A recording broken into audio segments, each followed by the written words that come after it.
ಕರ್ನಾಟಕ ರಾಜ್ಯದ ಎಲ್ಲ ಮತದಾರ ಬಂಧುಗಳೇ, ಇವತ್ತು ನಮ್ಮ ದೇಶದಲ್ಲಿ ಬದಲಾವಣೆ ಗಾಳಿ ಬೀಸ್ತಾ ಇದೆ.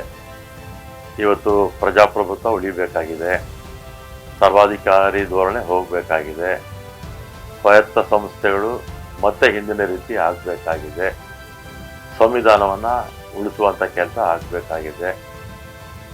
ನಮ್ಮ ರಾಜ್ಯದಲ್ಲಿರ್ತಕ್ಕಂಥ 28 ಲೋಕಸಭಾ ಸದಸ್ಯರಲ್ಲಿ 27 ಜನ BJP ಮತ್ತು ಅವರ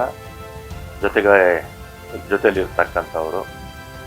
ಅವರಿಂದ ನಮ್ಮ ರಾಜ್ಯಕ್ಕೆ ಆಗ್ತಾ ಇರ್ತಕ್ಕಂಥ ಅನ್ಯಾಯವನ್ನು ಪಾರ್ಲಿಮೆಂಟಲ್ಲಿ ಮಾತಾಡುವಂಥ ಶಕ್ತಿ ಒಬ್ಬರಿಗೂ ಇರಲಿಲ್ಲ.